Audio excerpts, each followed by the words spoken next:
करोड़ों यूथ के inspiration, ideal, India's leading business tycoon and industrialist Ratan Tata ji के बारे में आज हम बात करेंगे और उनके लाइफ के कुछ किस्से, फैक्ट्स और ऑब्जर्वेशंस हमारे अंदाज में आपके साथ शेयर करेंगे। So let's start with the story of Indian big shot Ratan Tata.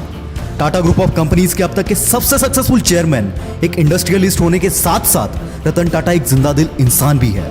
ये उनकी स्टोरीज से आगे आपको पता चल ही जाएगा। इस दुनिया में ऐसा कोई बंदा नहीं जो इन्हें पसंद ना करता हो। बचपन में ही इनके माता पिता का डिवोर्स हो गया। उसके बाद रतन टाटा अपने दादी के साथ रहने लगे।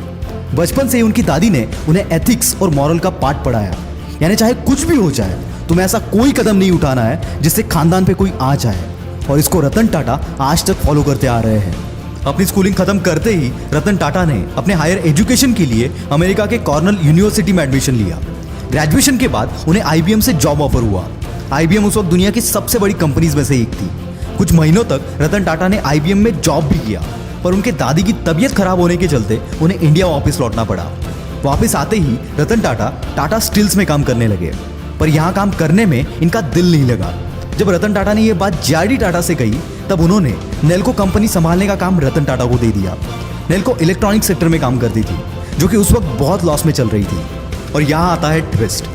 नेल्को टेक ओवर करने के बाद कंपनी में हो रही गलती को ढूंढने के लिए रतन टाटा ने कंपनी को एनालाइज करना स्टार्ट कर दिया, और एनालाइज करने के बाद ग्राउंड लेवल से लेकर टॉप लेवल तक उन्होंने चेंज लाया। रतन टाटा की लीडरशिप में कुछ ही सालों के अंदर नेल्को के सारे डेब्ट्स क्लियर हो गए और नेल्को फिर से एक प्रॉफिट मेकिंग कंपनी बन गई। 1991 में रतन टाटा की असली जर्नी शुरू हुई, जब वो टाटा एंड सन्स के 5th चेयरमैन बने। जब रतन टाटा चेयरमैन बने, उस वक्त कई सीनियर्स का मानना था कि रतन टाटा इस पोस्ट के लायक नहीं है, पर जेआरडी टाटा ने किसी की ना सुनते हुए रतन टाटा को चेयरमैन बना दिया, और यहां से शुरू हुई रतन टाटा की लीडरशिप की जर्नी। रतन टाटा पहले से ही विजनरी थे, और अब तो उन्हें मौका मिल गया था अपने विजन को इंप्लीमेंट करने का। अपने विजन, डिसीजन और मेहनत के दम पे रतन टाटा ने टाटा सन्स की सारी कंपनीज को प्रॉफिट मेकिंग कंपनीज बनाया। रतन टाटा विजनरी होने के साथ साथ मास्टर कम्युनिकेटर भी थे, जिससे वो अपने आइडियाज और अपने विजन को सही तरीके से दूसरों के सामने रख पाते थे। रतन टाटा की सबसे बड़ी खूबियों में से एक ये थी कि उनके साथ जो भी काम कर रहा हो उनको देखकर इंस्पायर हो जाता था, जिससे दूसरों के अंदर एक सेंस ऑफ कैपेबिलिटी पैदा हो जाती थी कि मैं ये काम आसानी से कर सकता हूँ, और ये एक ग्रेट लीडर की निशानी होती है। 1998 में रतन टाटा ने कोड ऑफ कंडक्ट इंट्रोड्यूस किया, जिसके मुताबिक हर टाटा एम्प्लॉय को सेम रिस्पेक्ट मिलेगी, चाहे वो एक पियोन हो या कोई एमडी। बहुत सारे बड़े पोस्ट पर काम करने वाले लोगों ने कोड ऑफ कंडक्ट को साइन करने से मना कर दिया, लेकिन रतन टाटा ने हार ना मानकर आखिरकार सबसे ये कोड ऑफ कंडक्ट साइन करवा ही लिया। अब जो किस्सा मैं आपको बताने वाला हूँ वो शायद आपने कहीं सुना होगा, पर इस वीडियो में ये किस्सा ऐड करने से मैं खुद को रोक नहीं पाया। मुझे लगता है कि इस किस्से के सिवाय रतन टाटा की बायोग्राफी कंप्लीट हो ही नहीं सकती, सो इसे आखिर तक सुनना।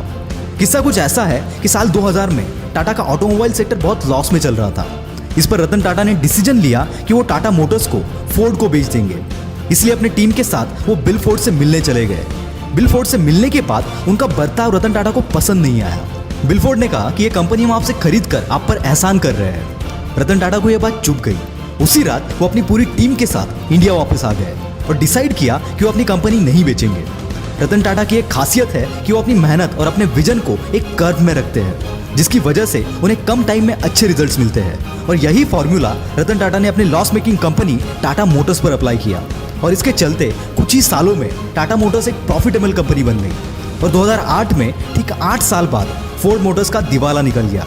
उनकी luxurious car making company Jaguar और लैंड रोवर लॉस में जाने लगी।